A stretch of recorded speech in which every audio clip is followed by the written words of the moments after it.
So we have been getting ready for our junk journal, art journal, any journaling you can think of, launch on the 7th of May. But what is the difference between scrapbooking, art journaling, junk journaling? It is all just too confusing. So I thought I would get together a whole pile of journals, and people are also asking what's the difference between a junk journal, art journaling, and scrapbooking. So let me go back over 30 years when I was probably 15 or 16, and I don't know who is from the same generation as I am, but we used to buy these books from C&A for R3.75, and then I have always loved telling stories in pictures. My mother would go crazy because when we would go on holiday, I would take 100 photos of sunsets, and remember, not digital, so every 24mm had to be developed, and it cost a lot of money. The other day, as I was cleaning and moving things around, I found this scrapbook, and I think I had a couple more, but I have no idea where they ended up over the last 30 odd years. And I was just amazed to see. You remember how we used to cut photos in circles and didn't really matter as long as they went into the book. And I think I glued this with Prit, which is not too bad if you consider how we are all so obsessed with using the correct adhesive these days. So this is basically what scrapbooking was over 30 years ago. So we would put our little notes in there from friends for exams. I've torn out a lot of pages from this book over the years. All the fun things we used to do. So there you can see loads more pages. I probably could have finished my life up to now. So that is just a scrapbook. Okay, basic scrapbook. Then over the years, before I started doing scrapbooking, I journaled because I've always wanted to tell a story. I spent a year in the United States, and this was kind of my diary that I had, and I would write every single day. I would write about stuff, you know, interesting news articles. It was every day with the day that I was in the States, and this has helped me a lot because when I then scrapbook it, even if I just made a short little note, I knew what happened. And you can see this was from 1991 when I spent the year in the United States. Subsequent years before I started scrapbooking, I would just journal. So especially I've burnt a lot of journals because obviously you go as a young person, you have all these emotions that we shouldn't dwell upon. You know, scripturally that is also not right. We shouldn't dwell on the past. We should look ahead of us. But especially my Bible study journaling. So when I don't do Bible journaling, we'll get into that after the 7th of May. But what I do is when I actually read my Bible and when I have my quiet time, I will make some notes to that. Okay, and then of course there's just basic journaling, you know, writing about normal life, and I think I stopped doing that in 2010. I just realized that it might be good, but it's not always good, because when you just journaling, for me personally, I tend to get a little sidetracked, and then it's all just emotional stuff, whereas I should rather take it in prayer to the Lord. But anyway, that's for another day. So those are different journals, and I think most of us females have been through this. So we journal, we write things down, and we keep a record. Now in 1998 I bought this little book, and subsequently I've covered it, and I started writing important quotes that I found in this little book. And if I saw something interesting in a magazine, I would tear it out, I would stamp into the book. And then I think it was with my birthday in 2013 or 14 in June, we did a big journaling event, and everybody got a fantastic journal with custom stamps. And I did this for quite some time. I enjoy writing, so I would do a poem or two. You know, you go through these processes when you're very intense. And I would just do little offcuts, punching, photo of my grandmother, remember, just journaling about her, you know, just some fun things. So this is not even mixed media paper, it's just like a soft journal paper.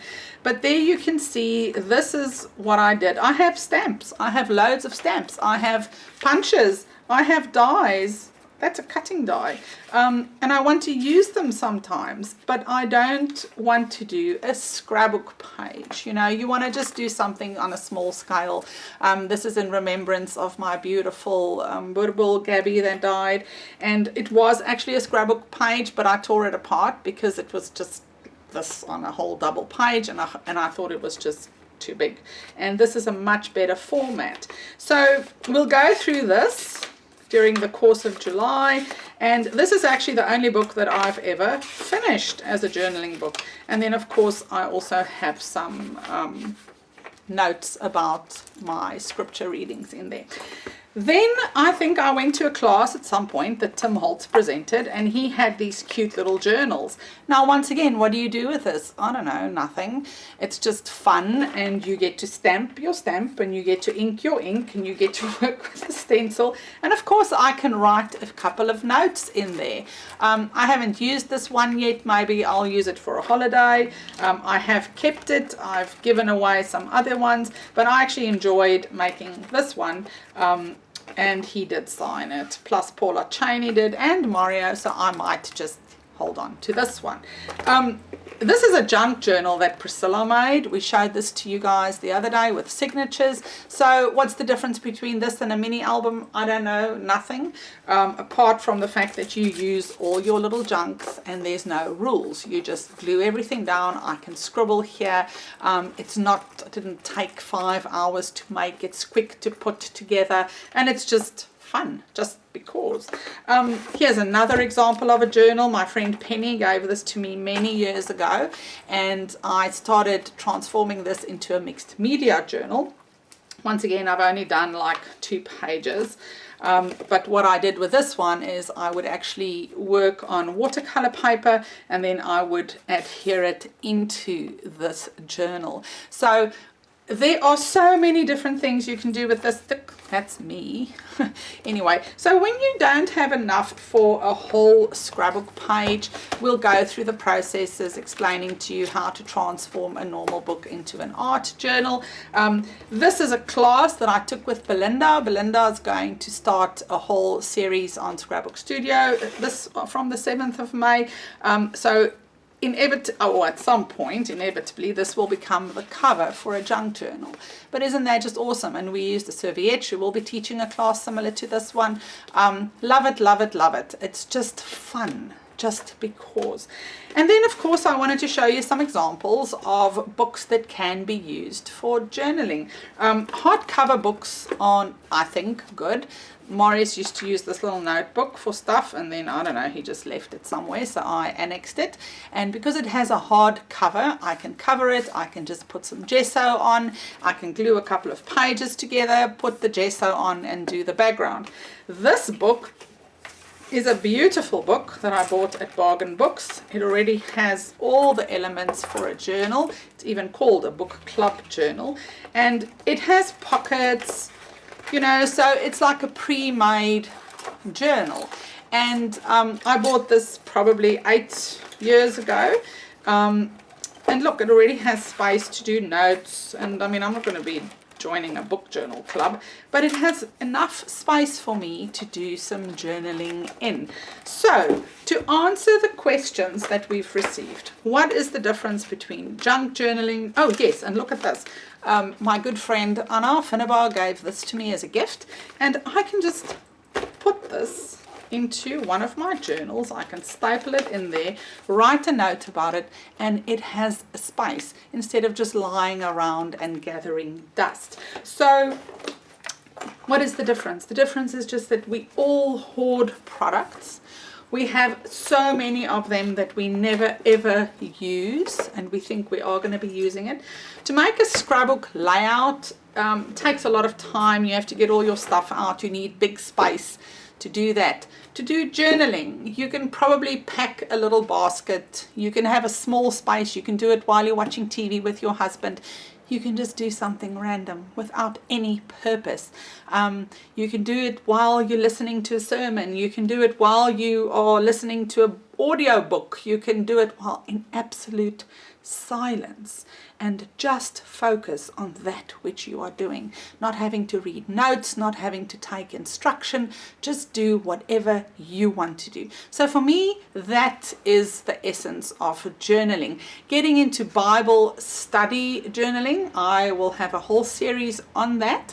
Getting into Bible journaling per se, I do not do that, but I will get into that when we launch our journaling series on the 7th of May. But I hope this answers a couple of questions. So if you continue watching the video, I will have some samples there that I found from good friends of mine, from really talented people, a collage, so that you can just get a better idea and see if it is for you. It's not for everyone. It is not for everyone, but it is a great way to use the stuff that is cluttering your room and that you feel guilty about never using, and also just to put that thought down in writing or not.